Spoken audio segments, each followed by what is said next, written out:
Welcome, Carrie. Again, thank you for talking with me here at Pop Horror. And I guess my first question would be, what do you think the audience should understand about coming in to watch violent crimes? I feel that most of our audience is, I mean, they watch Peacock. I'm not sure who is into like watching stuff on Oxygen. So if you could kind of present what they can expect, like I said, coming and watching violent minds. Yes. So basically, coming in from a researcher standpoint, I think a lot of true crime people and horror people, I'm kind of both, I like both, are researchers at heart and want to know what's happened and what's going on and the psychology behind it. And it's going to be able to let you understand the development of the violent mind from a perspective that you might not have been able to get before now. We have some tests available that haven't been released to the public. The first episode I'm pretty excited about really showed Ted Bundy's IQ. I've been asked by researchers for years what it was, and I couldn't say it for years. And now it's been on air, so it's 122, guys. Ted Bundy was 122, which means he wasn't as smart as, say a 140 or 160, genius level. 100 is the baseline.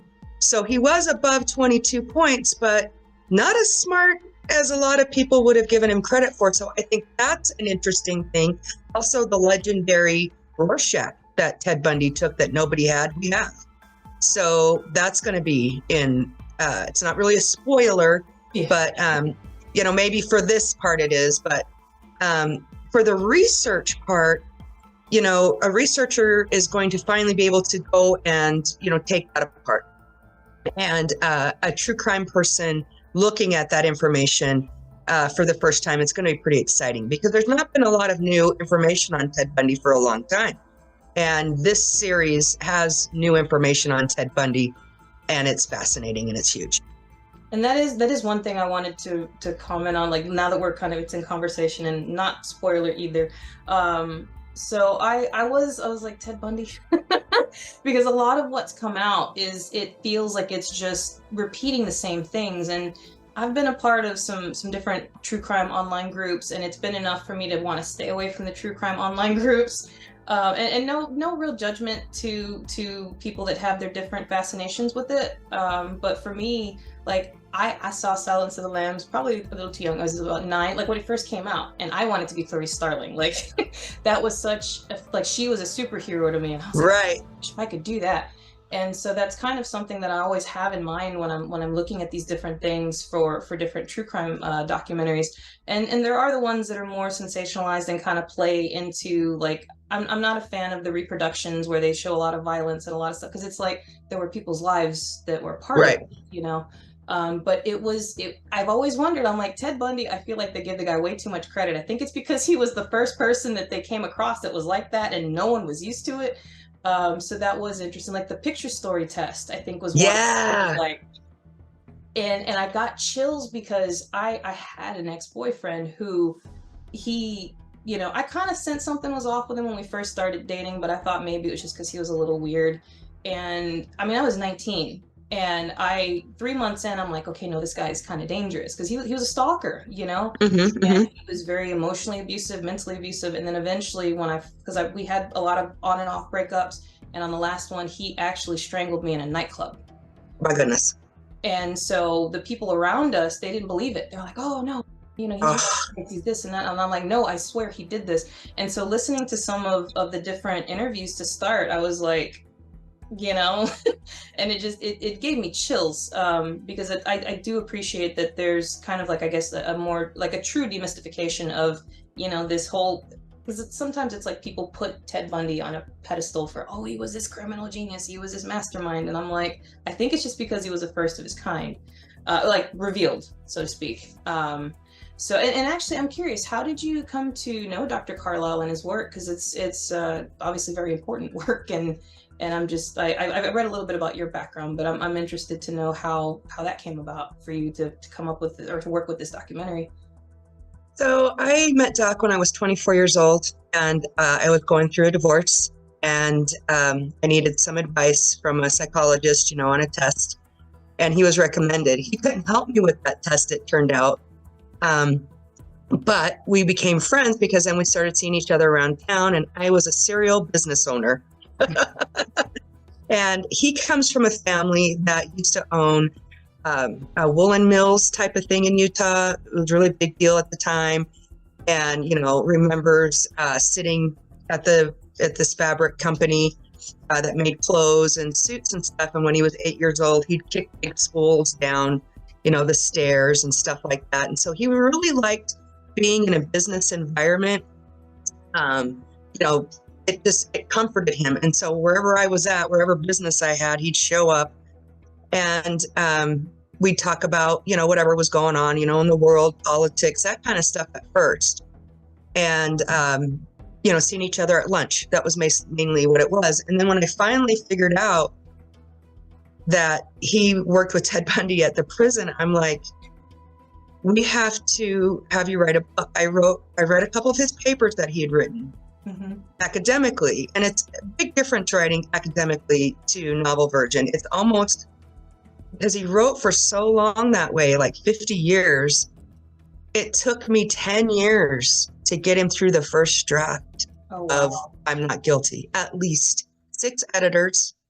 Wow. And as a voracious reader, as a voracious, studier of everything, I really had to push him because he was a very humble man. He didn't think anyone wanted to hear all this. People in his circle, a lot of people didn't care. Wow. Honestly, they did not.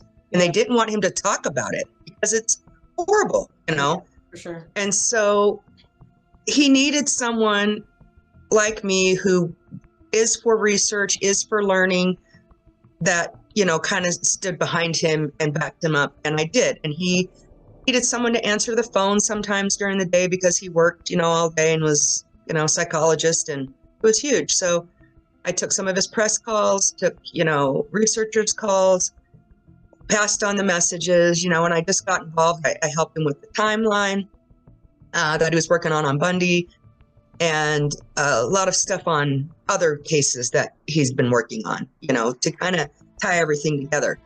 So it just kind of morphed into me being his agent somehow and his PR rep. And we got him in Real Crime Magazine in London. That was huge. Talking to other, researchers and everything. He just really enjoyed finding out the truth. And he needed to have people around him that supported him in that mission and didn't care what the politics were around where he was at. And he needed that. So that's what I became for him. I was his muse on that. And I learned so much. I actually got my anthropology degree while I was working with him. Wow. Just so that I could also, so Doc is a consummate hoarder, kind of paperwork, not so much of other stuff, but had a lot of paperwork. And he had a document room, he had a storage unit, his office. He had stuff everywhere. And so I knew one day we were going to have to collate everything, and I needed to know the basics, and it happened. And wow, I'm glad I went to school when I did, because I was able to, now I can go really fast through stuff. If we found, say, for example, Tiffany, you call me and we're like, hey, somebody called me, my uncle has a grocery store in Boston or wherever. And in the basement, his uncle, Dead Fred, has all these, records from when he was a detective. You need to come look at him because it looks like it's Son of Sam stuff.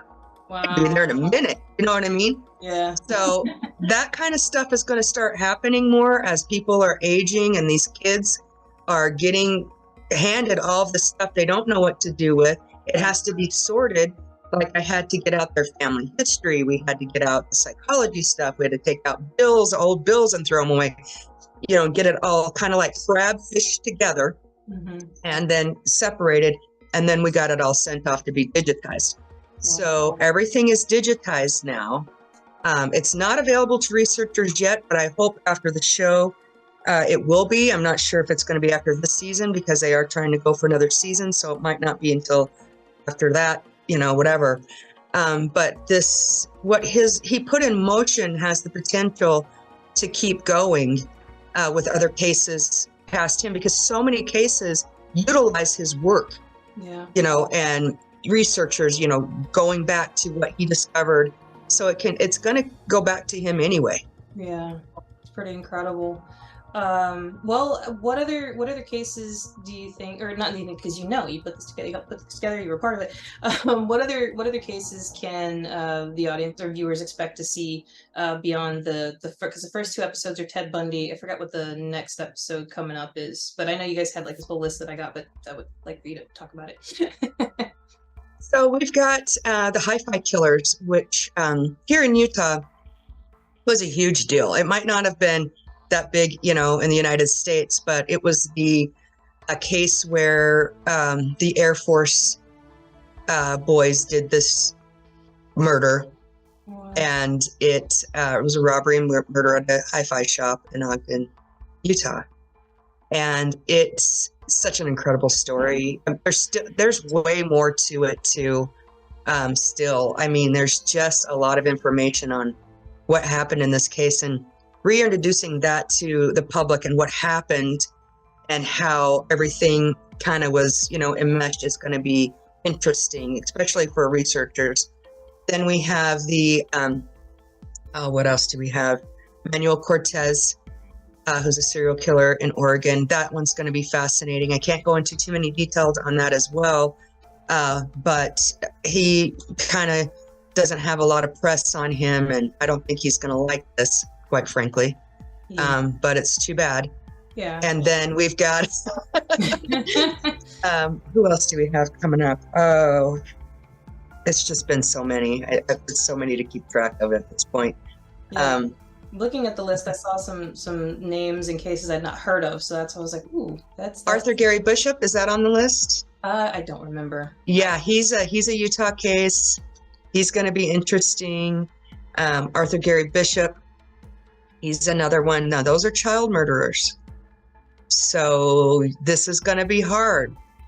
That book that Doc did on that was called Mind of the Devil. And he juxtaposes Arthur Bishop and Wesley Allen because they had so many similar things. Like they both wanted to be executed. They both asked. They both had, were child killers. They both wanted to know what happened to them. So coming to Doc on the Wesley Allen dot actually came to Doc, quite frankly. Bishop was assigned to him through the prison, but Dodd actually came to Doc. Said, hey, what's wrong with me? And we had a lot of killers that did that. Wow. Really, really interesting. That one's going to be an interesting episode. I can't reveal too much because that one has some exciting developments. Oh, wow. And I do think that that's important. That's one thing that I do appreciate about a lot of true crime material that's out, is because we tend to, and of course the things that they're doing are horrific and grisly, and a lot of the times people could not fathom why anyone or how anyone could do those things, but they're like, oh, evil monster. And it's like when you put that label of evil monster, you're kind of shut off to being open to learning about how. And if you learn, sometimes you may be able to find something in there of how you can potentially prevent, or things that you can look out for, and that's something that I kind of wish society was a little more open to, and realizing that you can hear and even have compassion, but not necessarily forgive and be like, oh no, it's fine. You were abused. This happened to you. And so that's kind of what I'm hoping more for when documentaries and old cases are presented, is that, you get to learn more about the psychology and, figure out, is this a thing that can happen to anyone, and how can we prevent this? What can we look out for? Rather than, the sensationalism or the whatever weird things people look for in the exactly. So I appreciate that as well. Yeah. So from what it was back when you were first drawn into this, like how does this seem, or how does this feel to you that true crime is what it is today, versus back in the day where it was like, nobody had, not only had they not heard of it, but anybody that was interested in it would also be considered, just as bad. So how does that shift seem for you for things to be where they are now versus where they were when you got into it? I'm really happy that the shift has happened and has kind of more focused on the victims and their family as well, because that's part of the psychology is that we need to study as well, how it hurts people, because that's important too. Yeah. It's all around. And our main goal and mission is to help people not feel bad and not feel, horrible. So they have to kill people or, have, whatever. And so Doc going in with the attitude that everybody inside is basically good. Everybody is good inside. Yeah. Let him talk to these killers in a way that most people would not be able to do. I've been asked if Doc was a psychopath. He's had that asked to his face. Passive aggressive. How was he able to digest this and then go home at the end of the night, or read these letters and, be able to function? Some of this stuff's pretty horrific that these people did, and some of the details that they would give Doc, even though he didn't ask. Yeah. Was sometimes a bit much. But he needed to let them have a safe space, and he held that for them so that they could talk about it and not blame shift like you're talking about like, oh, it was because, he was abused. I mean, half of us were abused. I'm generation, X. I mean, we just got the water hose to drink all day, so it's not just that. And we have to find out why these men want to stalk. And I mean, yeah, there are some women, but quite frankly, Doc was concerned about men. He was a Jackson Katz fan, is an anthropologist. And after he read him, some of these pieces just kind of started, falling into place. And so he was very open and honest about the whole round situation. And we need to start identifying earlier and having things in place. And he felt that there was just a lot of stuff going on in the world that his information needed to be made available. Incels, he was very concerned about them. Oh, wow. And the stuff that's going on, it's concerning. That's a what would you call that? An artificial ascension into psychopathy itself, because they're putting themselves in these silos online. We're having to root them out. Forums are being shut down because of it. Yeah. So the development of the violent mind is going to continue if we allow it and not study it. And we can see it in society today. People that you think are perfectly fine people are behind our backs talking shit about trans people. I mean, why do they care? Why be rude? Why be mean? Mind your own business and go pick your potatoes, okay? Yeah. So he felt like the information is not only applicable to killers, because the violent mind development has happened all around us. Yeah. And it's there and it's tangible and it can be tapped at any time and moment. Yeah. And when he got me to understand that part, I really was hooked, and we have to get this stuff out there. Yeah, and I feel like with the development of technology and social media, it's going to continue evolving, which is even scarier. And that's another thing too, is like it's tricky to try and get people to, you can use social media and the internet for fun, but there are darker parts of it that aren't necessarily on the deep dark web. Like it's just weird, not really weird, but I guess it's because it's a new thing in a sense. People just don't see beyond what is right in front of them, what's on their phone, what's on their computer. It's like, oh no, just tune out the trolls or just create policies. It's like, no, you have to study these things. You have to ask these questions. And actually, since you had mentioned that Doc was mainly concerned about the men, so one of the things I've always thought about is what the standard profile for a serial killer was like white male, 30s, 40s, and it's like they're black Black people, and I'm sure that are serial killers. There are women, I'm sure that there are. We know these. Not as many. Not as many. Not per capita as many either. Definitely not as many. I will say definitely not as many. But that was something I was curious is if you've thought about if that would expand, or if it seems like it's not as many because they get overlooked. Like when I think about the Atlanta child murders. Yes. I will say I think he's innocent of it, and they're actually redoing. The last I heard, they'd reopened the case, and they were looking at some old evidence that had just kind of literally been dropped on someone's doorstep. Right. They were looking at 3 different killers, and one was a young Black male, and the other were 2 Klansmen.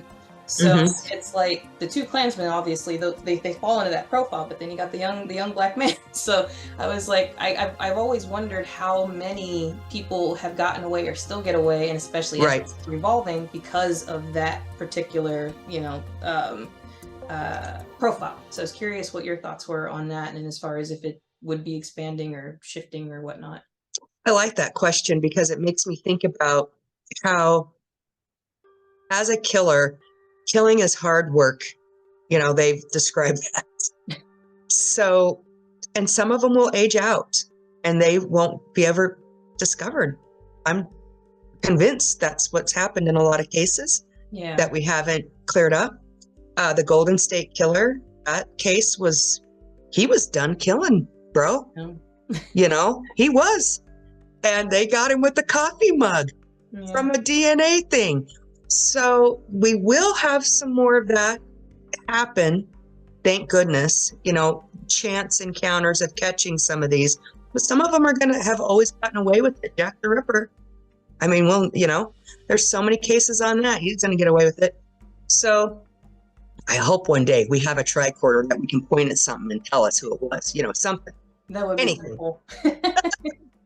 So, but I mean, honestly, I could literally go on talking about these things all day, and I can come up with a million different questions. But I'm actually pretty solid and good with what we've kind of discussed. I mainly wanted to make sure that our audience has an understanding of what they can look for and what they can enjoy, and that this would be something they would enjoy. So that might be a spoiler with the Rorschach and the whatever test. I just realized that, but not too bad. I mean, a lot of people knew we had it. At least researchers trying to get it out of us. So so if there's anything else you'd like to add or anything that you'd like to highlight, I'd be happy to hear it. Otherwise we can I went to your site and it's awesome. I'm a horror fan myself, of course. Yeah, pop horror is a lot of fun. We're pretty much trying to be expansive and cover more than just the standard typical stuffs. And I love it. I love different when it comes to horror. So oh dude, I could go, if we got into that, we'd be here all day. I'll find you on Instagram. But yeah, so thank you again. Please do. And thank you, Caitlin, for setting this up. Hello, Nina. And thank you so much. You guys all have a good rest of your week.